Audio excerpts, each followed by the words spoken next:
So welcome to the enterprise-wide employee wellbeing workshop. The vision of the employee wellbeing team is to create the culture and environment where our employees feel supported in all aspects of their work and life, allowing our people to do their best work. And in order to best support you, we have a variety of resources available, such as our virtual connection groups, the help program that offers peer support.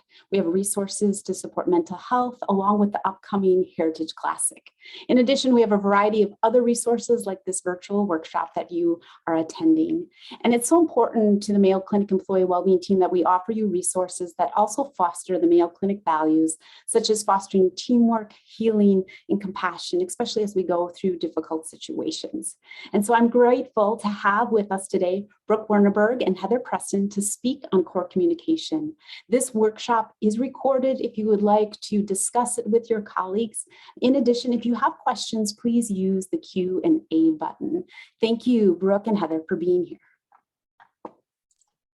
Thank you, Bridget, and so wonderful to see familiar names and faces out there, out in the Q&A. And just, gosh, I don't know about you, Heather, if we could bottle this energy and the quotes here in that chat today, I think what a great place we work in and what a great impact you all have on the teams that you help lead and your colleagues. So from Mayo Clinic experience, we know it has a ripple effect into your work with staff as well as patients and their loved ones. So thank you. You all have a very important role to do. I'm going to go ahead and share my screen. So just give me one moment here. All right, Heather, I'm looking to you. Can you see this okay? All right, I get a thumbs up. That's great. So just a little background, Heather and I both work in the area of Mayo Clinic experience, training, education, and coaching. We call it X-Tech for short, XTEC. You can always reach out to us via xtech@mayo.edu, concluding the training. If you have questions, you will be receiving a core summary reference guide. So I love that you maybe all are taking notes today, because sometimes Heather and I share new pearls along our presentation, but that will also, it's a one-pager, a quick summary guide that highlights a lot of the content as well as how to say things or starter statements that we'll be using. So just know that you'll be receiving that post-webinar as well. So core communication skills for leaders. Heather and I work in this field for a couple reasons. One, we're very passionate in supporting all of you to have that ripple effect out into your colleagues as well as the practice, and knowing you have quite the extension and the reach to help with the culture and the feeling and the communication between your staff. We also have background in coaching and supporting leaders through coaching, as well as organizational leadership training. So just to give you a little background on who we are. We're going to breeze through some of this today, but we're going to talk about the benefits of this core approach. And more than just discussing, I hope you walk away feeling the benefits by the time you leave, more so from a standpoint of the feeling that it's creating for each of you. We're going to break down the C, O, R, and E and what represents core. And then Heather's really going to highlight for us how we apply this feedback approach through a 3P communication skill set. So we know through a lot of our research and education that there's multiple dimensions of leadership, but primarily there's an overlap. And I'm thinking, based on the conversations you shared in your chat, that you'll notice this too. We can't just have a leader working in isolation. We need followers. You need staff to come alongside you, to work with you, and to create an overlap. So my hope for you all today is that we're going to continue to overlap this diagram throughout today's seminar, so that you feel more of that relationship becoming built with your team, with a focus on communication skills. So that's the overall goal. We need those followers to come along with us to help reach overall goals, to help build upon that culture of the rich ties, and our communication skill set really plays a role there. So Heather, I might invite your conversation here and kind of your insights based on, we do a lot of this core leadership training through courses offered in LMS. So, you know, for those that couldn't maybe attend today, you're welcome to look in LMS there, or for those in the call and you want to share this with other leaders you work with, feel free to look out into that space around core communication skills. But Heather, in some of our programs, we encounter leaders and we talk a lot about things of when you've had a wonderful leader that you respected or you looked up to in your work role, maybe here at Mayo, maybe somewhere else. What were some of those characteristics that you're hearing from some of our attendees in those sessions? Yeah, Brooke, I think one of the like number one things we hear when we ask people to share this is a good listener. And we talk about what does that mean for people, because listening means lots of things, but somebody who's willing to hear your perspective, ask your opinion, your thoughts, your ideas on something. People really appreciate a leader who's willing and intentional about that. I think another one that we often hear is someone who shows compassion, who tries to understand a little bit about my situation at times, assumes positive intent. So we recognize that we're not perfect and that we make mistakes. Somebody said, fail fast, fail forward in the chat earlier. And we're not perfect, but we want our leaders to assume positive intent in those failures and not make an assumption that we're doing it out of spite. So those are some of the top things I think that we hear from our attendees in the core trainings. Yeah, I would agree with you, Heather. And I think they were beautifully illustrated by our attendees already here today. Yeah. That idea of vulnerability as a leader is so key. I think there's this pressure for all of us, whether we're in a leadership role where we have supervision or we're simply in a leadership role where we're managing teams and projects to get accomplished, that we hold ourselves to such high standards, which is great. At the same time, we can still be vulnerable and have some self-compassion for each of us to help role model that for staff. Yeah, exactly. Good thoughts. Thank you. Thank you for those contributions. Yeah. So much like you mentioned, we are talking about the core communication approach today that supports, Heather, what you just discussed, that compassionate feeling, the authenticity, the powerful listening that happens. So this very much is a shared discussion approach versus just me as a leader telling you what you need to know. It's very collaborative, right? It's collaborative, it's joint. I'm eliciting or pulling from you so that way we can bring you to the table and you can also contribute because that's going to empower you along the way. It's strength-based. Each of us are individuals, and all of you in the room here today, you know your staff well, you know their strengths, and you know their growth points. So how can we foster those strengths that may help them in other areas of their work? And lastly, we see this as more of a guiding approach coming from the old philosophies of coaching that Heather and I have extensive training in, but it's helping to guide staff to where they want to be. So it's, again, kind of supporting them, pulling them up, and still giving some authentic feedback and conversation there when needed, but we're helping them to use that autonomy for self-growth as well. So we're going to build those in as we discuss the C, the O, and the R, and the E. So Heather, connect is our first one. What are some things you typically hear from our audiences around the idea of building connection? When you first hear of connect, why is that important? Yeah, I think leaders recognize the importance of getting to know people outside of the tasks, right? Outside of the work. And so we oftentimes will talk about how do you do that? And so people will just be present, leaders will be present on the floor, just trying to talk about how was your weekend, you know, make a bridge between what they were going into the weekend with and coming back and asking how that went over the weekend. So getting to know them more than just their staff member, I think is really important for leaders, and they recognize the impact that taking that time to see them as human beings, it can play into that trusting relationship that we know is so important as a leader to have. Absolutely. I saw the mention of authentic or authenticity come up in the chat. And I think that's when you as a leader are authentic. You care about them as a whole person. I'm going to steal. I saw Jolene pop in with something earlier too. She said, be real. I'm borrowing that, Jolene, where I think it was respect. You respect your staff member. You still set expectations, but maybe you're authentic, if that was the A, if I caught that right. And that's authentic leadership. And then laugh. I think think that sense of we are human beings still all working together. There's emotions involved, and those positive emotions continue to lead to build creativity and innovation and service excellence that we're all striving to receive. So that is so important. So let's talk about connect here. These are the magic ingredients. So one, self-awareness, right? This is tapping into some emotional intelligence principles, but self-awareness, and one of our participants said this best, Heather. They said, how does my participation in this space impact the room? And I love that. I borrow it every time. That's How does right. my participation in this space impact the room? So things like my energy. I'm hoping people here today feel my passion and energy on this topic. Nonverbals, you know, am I making eye contact even with the camera? Am I using my facial expressions when I communicate?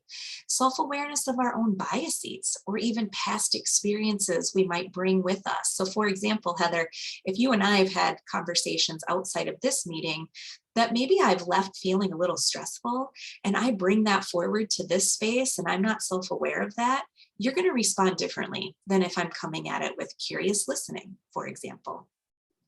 So curious listening, one of my greatest mentors said this best, we have 2 ears and 1 mouth for a reason, right? 2 ears and 1 mouth. I question every day, am I using that appropriately? Or am I using the opposite ratio?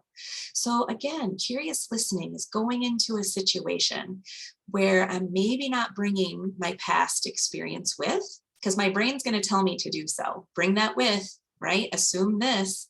And I love how you mentioned assume positive intent.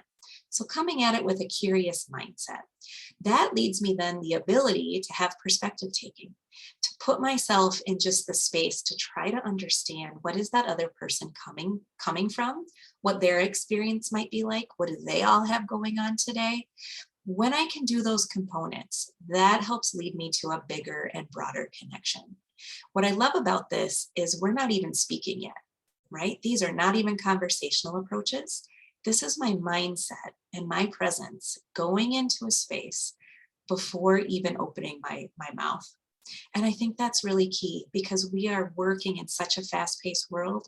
Technology is at its prime. We are trying to multitask so many things. But if we miss these steps, the communication that follows will be impacted. Would it be okay? Oh, yeah. sorry. Would it be okay if I just jump in and share something? I think, love it. you know, Yes. we hear this conversation around listening so often, and you can hear mindful listening, you can hear attentive listening, you know, active listening. There's so many descriptions for that word listening. And we choose curious listening for a different reason, because it's not just about the words that you're choosing to hear come out of their mouth, but I think it's also paying attention to the person on the receiving end, their nonverbals. So what are they telling us through their verbal communication? And then in addition to that, I think another component is, what are they not telling us? I think sometimes staff are maybe fearful or they have some anxiety around sharing a perspective or contributing to a conversation, yet you get a sense that they have something to say, and allowing that space, that perspective taking for them to share that. So again, the words that they're sharing, the nonverbals, but also maybe what they're not sharing. So take that into consideration as you think about curious listening. I think that's very key. And then what's my role to follow up perhaps with that individual, right? If I'm picking up on something or giving them permission to share and come forward. And I think both of that relies on myself to be aware of those. Good point. So I invite you to be thinking about, you know, we're going to talk about a lot of things today, but perhaps there's just one thing from this list that as a leader you want to focus on, such as self-awareness, or how does my participation in this space impact the room, or curious listening. So just kind of be flagging for yourself as you're going along, your pearl, your one thing that you want to take away from today. So with that being said, we're going to do a quick poll here. So Bridget will help us activate that. But which of these will be your focus in the future when you think about your encounters with staff? So go ahead and pick one of these.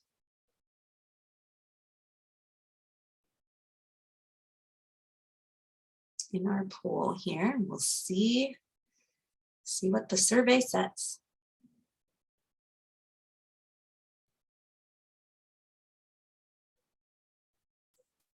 getting some great participation today. It's fun to kind of hear and see. Maybe just 5 more seconds, Bridget, and then we can end the poll.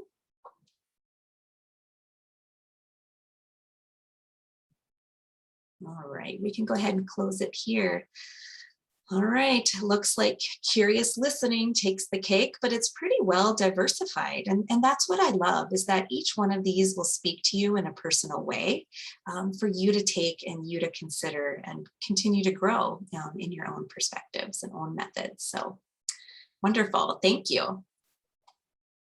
Okay. So at this point, I'm going to turn it over to Heather to help lead the open section. Thanks, Brooke. So the O in core is open, and we're going to talk about a couple of different approaches when it comes to open. But the first thing we're going to talk about is open-ended questions. So Brooke, when you think about the difference between closed-ended questions and open-ended questions, what comes to mind for you?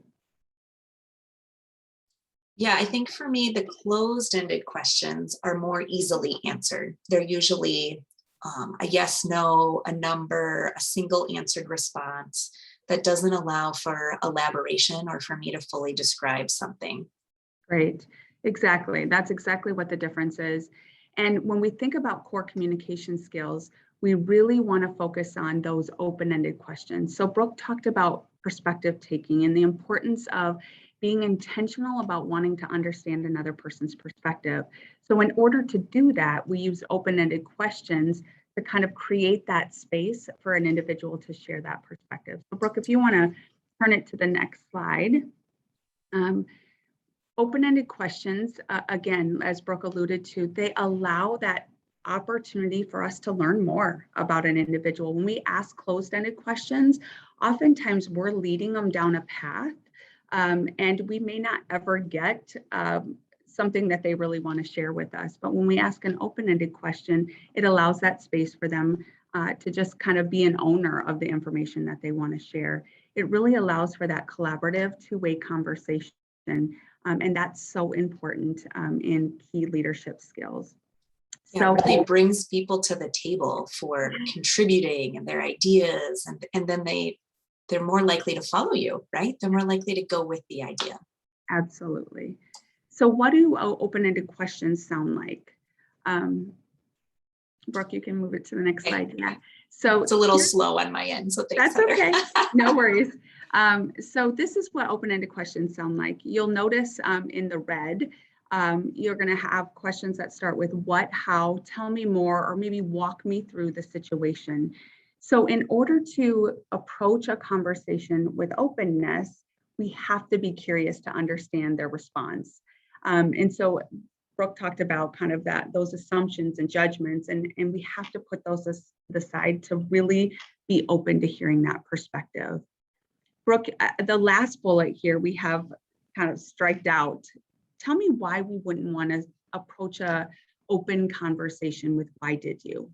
Yeah, well, let's even just bring it to the audience and just take a moment to actually do this with me of, if I say, how did you go about this conversation with Mrs. Smith versus why did you do it this way with Mrs. Smith? Does it bring any reaction to you or a sensation when we ask that question of why? It feels a little assumptive, or it might put me on the defensive more than it would if I ask the same question but slightly different way. Yeah, and I appreciate those of you who are sharing by the chat. We're seeing a lot of those responses that, it brings up that wall, that defense initially. It can sound accusatory, right? Or have a negative connotation when we approach that conversation with why did you? So you guys are right on track with that. So consider that when you're approaching a conversation to understand somebody else's perspective, that why probably isn't the best way to open that conversation. The other thing I'll put out there around open-ended questions is, I think as leaders, we do a good job starting the conversation with an open-ended question. So Brooke, tell me from your perspective what happened in this situation. But then as we move into the conversation a little bit more, our questions start to become more can you, did you, have you, those closed-ended questions. So consider always going deeper by saying, tell me a little bit more about that, or what impact did that specific thing that Brooke shared have on you? So don't just ask it initially, but ask it throughout those conversations. Love that Any one. Yeah. I was going to say, one experiment that I often invite people to try is do your own self-research study, right? And just start paying attention to the questions I am asking. You don't have to change them yet, but just kind of do your own self-inventory. Wow, I don't even ask questions. I've heard that from some of my participants before too. Wow, I ask a lot of questions, but they're more pinpointed or single answered.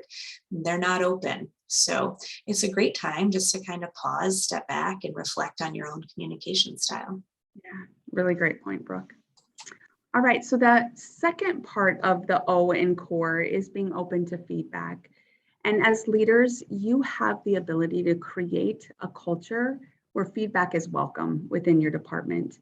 I think oftentimes, and I've been on many teams over the course of my 22 years at Mayo, feedback is a negative thing. When you mention, Heather, would it be okay if I share some feedback? Oh my gosh, it's like the defense goes up, or my heart drops because I'm in trouble, or it's going to be a negative thing. But remember, feedback is meant to be both positive and opportunities for growth.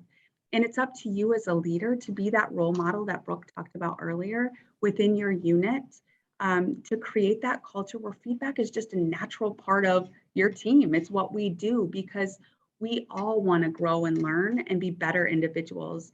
And from a recognition or affirmation standpoint, which we'll talk about in a little bit, we all need to hear that feedback. We all need to be affirmed for the strengths that we bring to the conversation and the work that we do. But nobody's perfect, as I mentioned earlier. And so that opportunity to just get feedback from others for us to reflect on and create change around that feedback. So as a leader, we wanted to give you a framework that was pretty simple to take away and hopefully remember, the 3 Ps.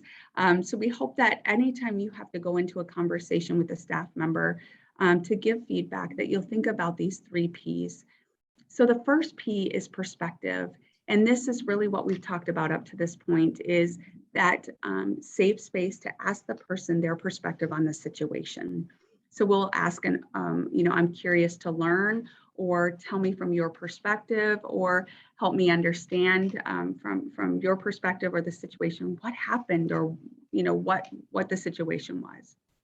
Now, as a leader, oftentimes we have a perspective to share back with them. And so anytime we want to share our perspective, we would want to ask permission to do so.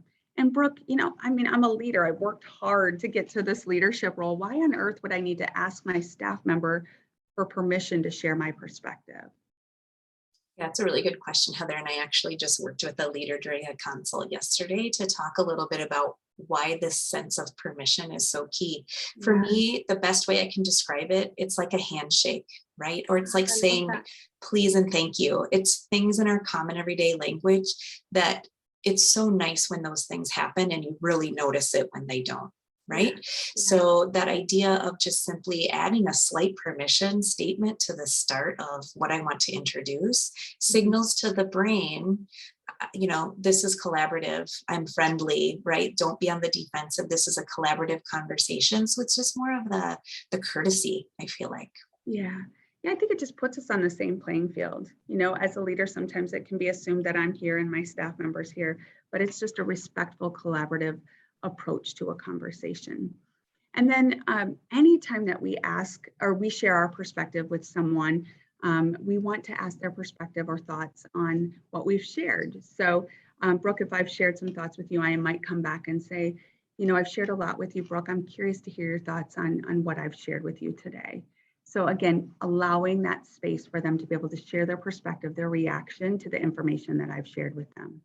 So Brooke, if it's okay with you, it might be really helpful for the learners on the call today just to hear this in a role play. So I'm wondering if you'd be willing to role play this with me. So just to kind of set the stage for this role play, Brooke, I'm the lead of a project, and Brooke has been assigned to assist me on the project.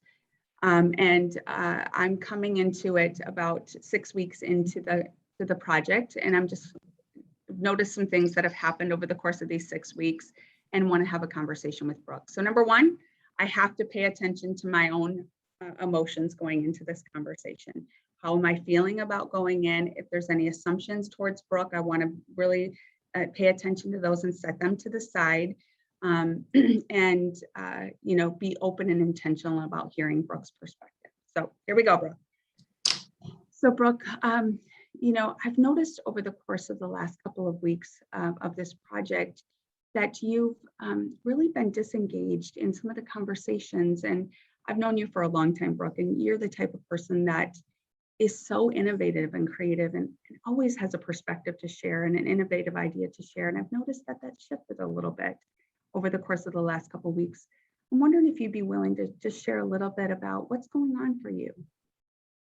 Well, thanks for asking, Heather. I guess a couple things. One, I guess I haven't really noticed it myself. So I think it's interesting that it's being brought forward, and I appreciate that. And I guess as I reflect here, I think I've had a lot on my plate.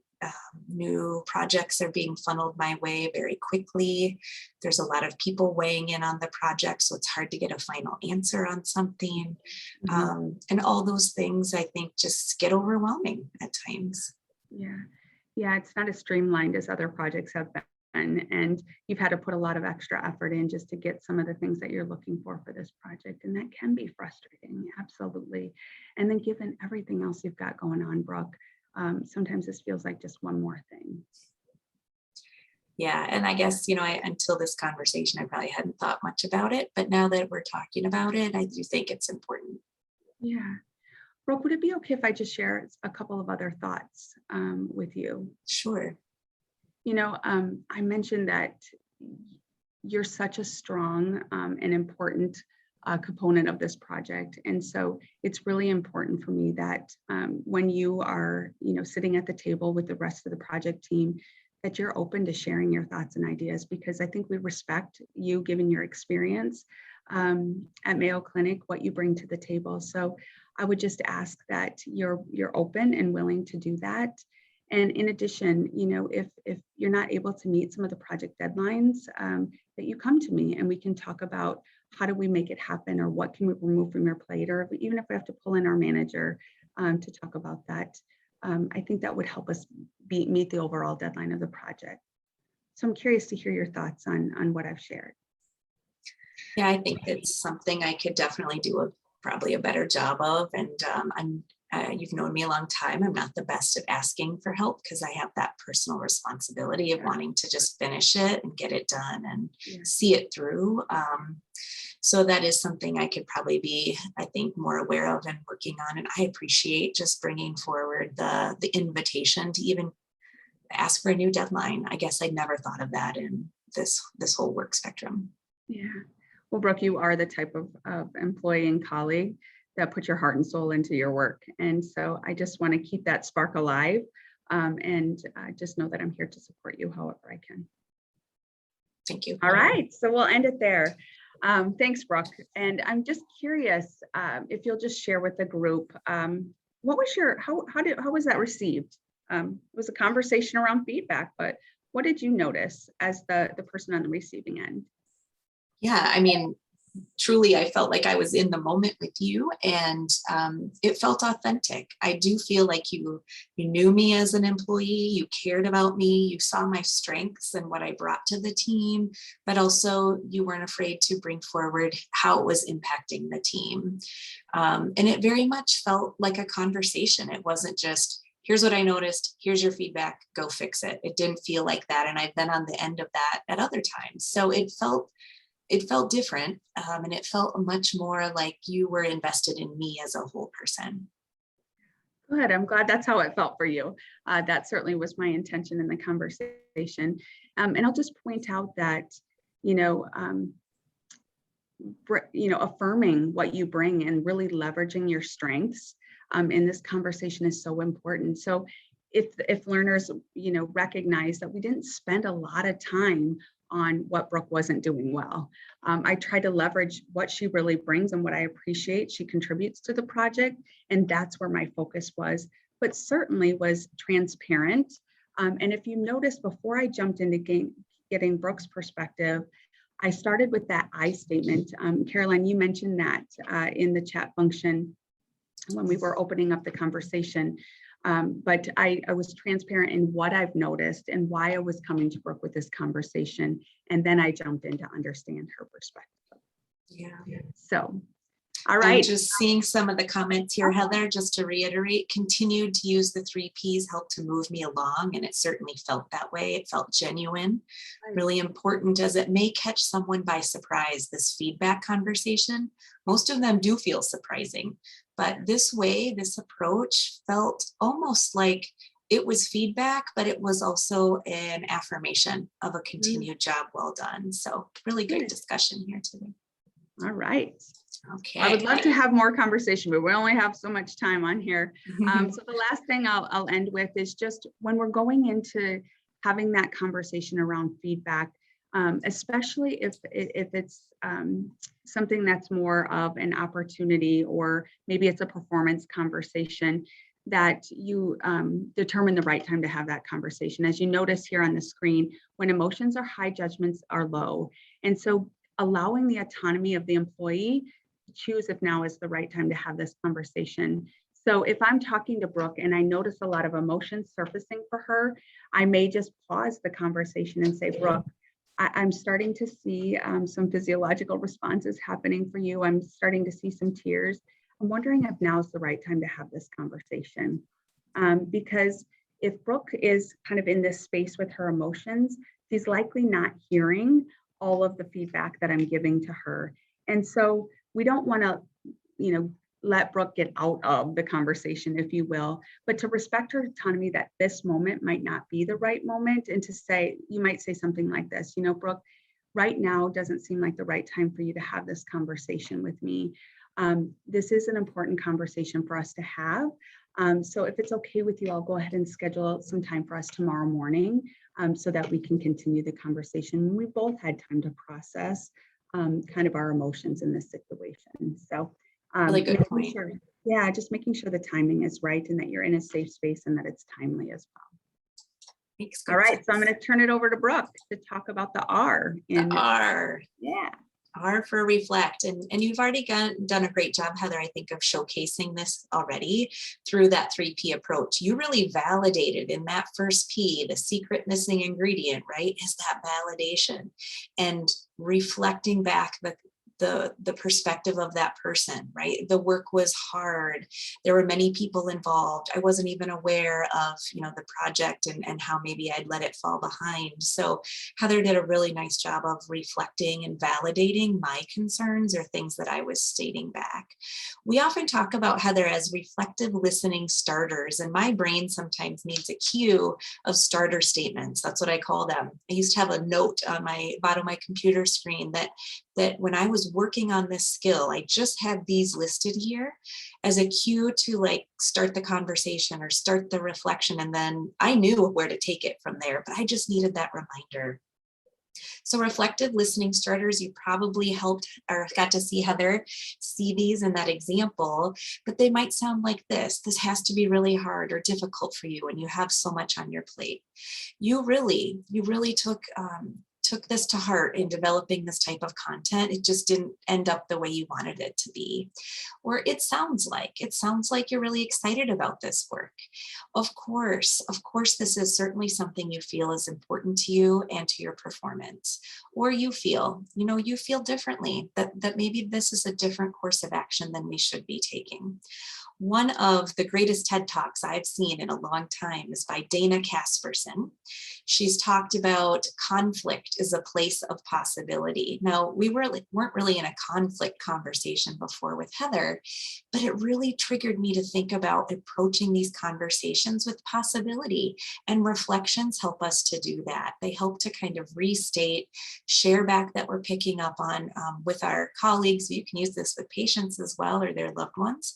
And it symbolizes this feeling of being understood. And it's almost like a signal to the brain that this is collaborative. You are compassionate, right? So building this relationship and this connection.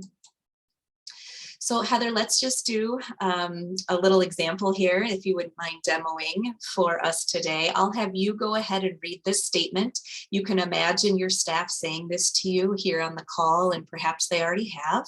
And then I'm just going to use a variety of reflections through this conversation. So go ahead, Heather. I just don't understand why the organization is making all of these sudden, fast changes in response to the pandemic. It feels like every day I come in, something is new. Yeah, Heather, it really sounds like that you're feeling a little overwhelmed and perhaps even a little stressed by all the fast changes that have been happening here within our work team. Yeah, I mean, if it's not stressful enough to be taking care of all these patients, I mean, like policies are changing left and right, and every day there's emails, coming from you and other leaders saying, we're changing this process and that, and it's overwhelming. Yeah, this certainly is a lot to take in as you're coming into work and new things are changing. And I know you're also trying to manage things from home at the same time. Yeah, you're right. I mean, we're starting to get ready for school again, and things, aren't sounding good there in that respect of having the kids go back with masks and doing all of that stuff too. So yeah, there is a lot of pressure. Yeah, Heather, this really is a difficult time on so many layers. Yeah. Good. Well, I'm going to pause this there. So thanks, Heather, for rolling with me on that. Hopefully you got to see some of these starter statements in action. I think I maybe even used one of "you certainly," right? You certainly have a lot going on right now. Again, we help to kind of legitimize where the person is feeling and making them feel like it's okay to feel this way. I hope that's the intent that you felt, Heather, as we were having that.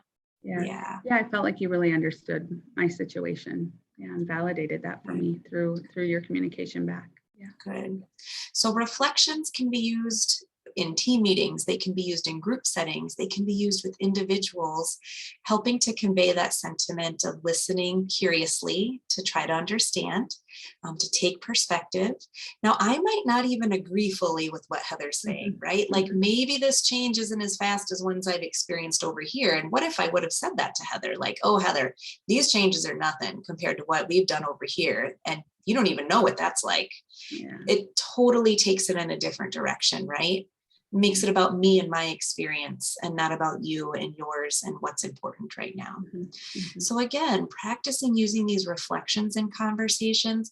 At that point, I'm hoping Heather understands that I'm trying to understand her and appreciate where she's at. To then, if we want to have a what's next conversation, that she'll be more likely and more open to go there with me. Good. Anything more you would add, Heather? I would just add, oftentimes in our sessions for CORE, we get asked, like, what's the risk in using reflective statements? Sometimes people will say, I've tried this and it hasn't worked well. So what's the risk? And I always name two things. One is using statements like I understand.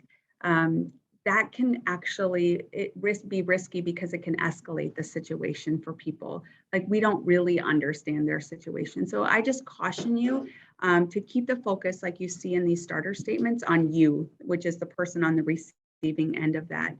And the other thing is we talk about bringing in emotion, and Brooke, you did a beautiful job of really capturing the emotion that I was feeling. But sometimes an obvious emotion, like, Heather, you're really frustrated. Certainly I'm getting to the frustration, but if you think about an iceberg, right? The tip of the iceberg that's out of the water is the frustration. That's what I'm hearing. And all of you can recognize when somebody's frustrated because of their tone of voice, the words that they're using. And if I say to Brooke, you're really frustrated, it could escalate the situation. So think about what's below the water, right, of that iceberg, a big sheet of ice, and really try to get to the root of what's causing that frustration. So those are two risks of naming that obvious emotion of frustration and saying things like, I understand. Rather, just keep the focus on the other person.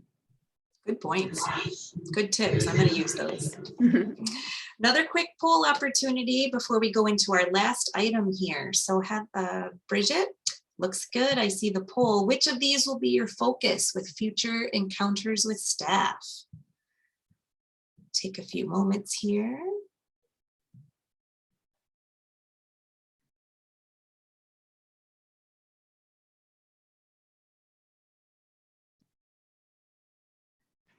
Seeing a lot of good variety.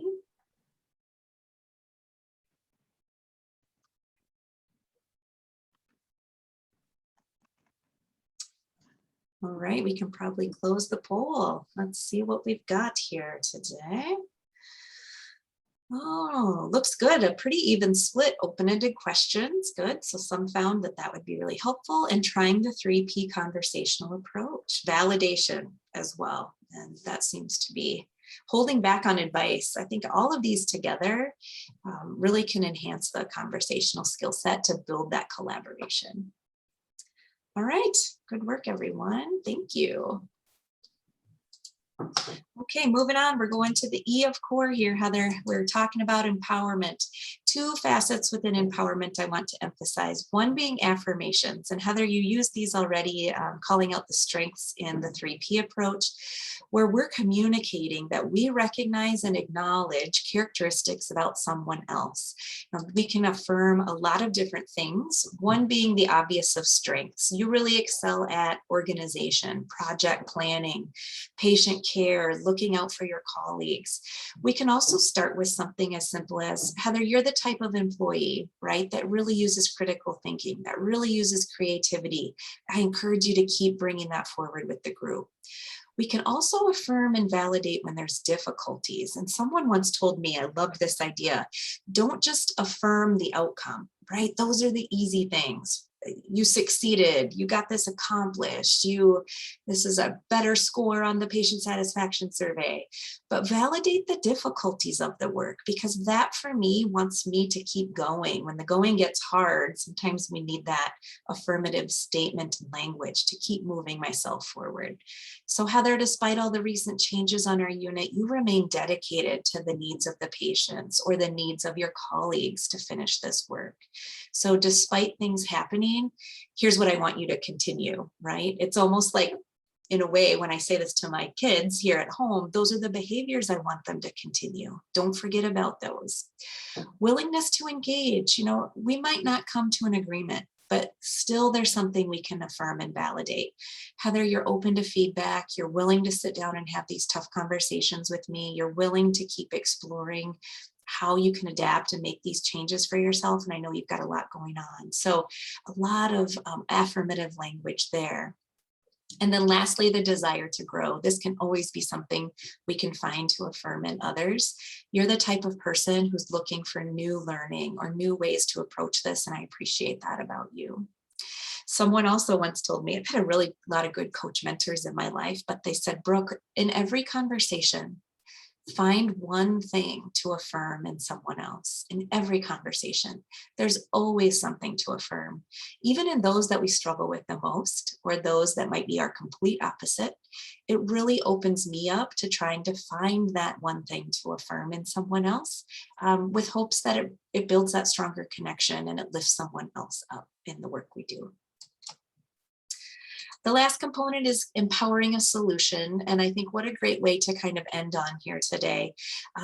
We work with individuals for growth and for change. And I love using these open-ended questions. So you'll see these again from what Heather talked about. They start with what or how, what role would you like me to play to help you be successful? But what's one thing you'd like to experiment with changing over the next time? We use this term of experiment, Heather, often in our work, and it really leads us to growth and change and trying something new. As your leader, what role would you like me to play to help you be successful? Because not everyone's the same. What I need from Heather might be something different than what Bridget needs. So helping people to help empower their own solutions by using these open-ended questions.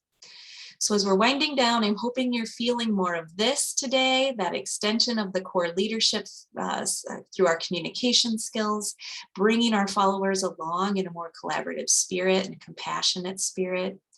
And then you're a role model, right? So continue to be that leader role model. Be a curious listener, inspire through those reflections, and be open to feedback. So Bridget, we're winding down. We have our last poll here. As you're thinking about future topics as leaders, we want to hear from you. Pick your communication topic of future greatest interest. Which of these would you like more communication tips and discussion on as we continue to introduce these concepts into our work here?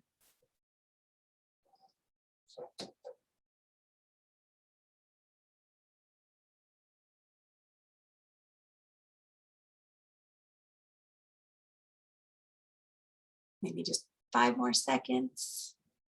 Jenny Allen, all of the above, yes. We should have had that as a polling option, Heather. Excellent. We can go ahead and end the poll. Thank you for sharing today. It's really good to hear from, as stakeholders, your perspectives in this important work. So Heather, I'll turn it over to you before we stay on for a few questions. Yeah, so it looks like we just have one question right now in the Q&A, and it says, so in peer and family relationships, I've learned to use I feeling statements. Would you say that's not appropriate from a leadership perspective because of the need to demonstrate understanding and learning? So I've never heard of I feeling statements. I'm just going to assume it's an I statement, like I've noticed statements. And Brooke, I'd love to hear your perspective on this question, and then I can share a perspective as well. Sure. So I think about two things. One, the you statements that we reflect or talk about so much, or you got to hear today, those are used a lot in reflection. So as we're really trying to understand someone else and convey that listening, we use a lot of that you work. I would agree with you, Heather, that when we bring in that sentiment of I feel or I noticed, oftentimes it's just a nice introductory way to bring something forward, right? I've noticed where we have different viewpoints on this, and I was curious to hear your perspective on that. So that would be one illustration, but go ahead, Heather, what would you like to and I would just add, Brooke, I think you answered it very well. I would just add, it's not one or the other. Yeah. Right? There's a time and a place to use I statements, and there's a time and a place to use you statements. And for those of you that are on the call today that are in the nursing profession, you know, as mentors, you learn a lot about I statements. And so that I noticed that you did this, help me understand.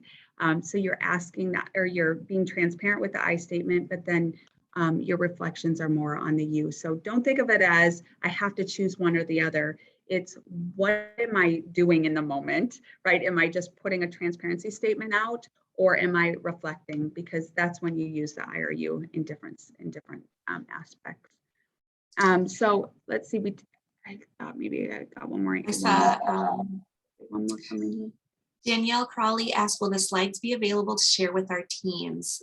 Unfortunately, we can't share our slides, but we will share a resource guide. And Heather, I'll just put out there that if you think this would be a helpful topic for your team or your department, certainly reach out to us. You can email Heather or I. We've done a lot of department specific trainings too. That can certainly be an option for you all. Yeah. So before we turn it over to Bridget, I just wanted to share some additional resources. So as Brooke alluded to earlier, this is a course that X-Tech offers through LMS. So you're all here today. It's the same course. So you'd get a repeat learning. But if you know of anybody or have other teammates, whether they're in an official leadership role or an aspiring leader, certainly they could access this through LMS and sign up for that. Also, we recognize that, you know, we as leaders need an opportunity to kind of peel back the onion on situations. And so we offer a leadership consult that Brooke and I and our colleague Jane provide for leaders to really just talk about a situation. So if you're feeling stuck or you're struggling with how to manage a specific situation within your team, feel free to reach out to our email and shoot a note out there to reach out for one of us to connect with you and just have that conversation. And then our website too, we have a ton of resources out there, and there's a button on there that says grow team and leadership skills specifically. And so there's some resources out there. And navigating team dynamics, as I saw a lot of you choose, is a new resource we just put out there. So there's a online module and a quick reference guide out there for you to be able to access for that as well. So hopefully you're able to see it here just as an example of illustration of what to find. We have the Leadership Learning Lab as a great networking opportunity and brainstorming and kind of troubleshooting as well. And that can also be found here on our webpage. Now that you've graduated, you can flip your tassel from core communication skills. Now you can come to that next session as an opportunity too. So we personally just want to thank you all so much. I'm going to do just a stop share on my screen, and thank you all for your participation, your willingness to do the poll, and sharing your expertise as leaders, because we all have so much we can learn from each other. Yeah, thank you all so much for being here. Thank you so much, Brooke and Heather, for sharing on core communication. It really shows how our interactions impact our well-being at work, and such great reminders of offering space and perspective taking and compassion. So thank you so much. And thank you to everyone who attended today. We appreciate it. Take care.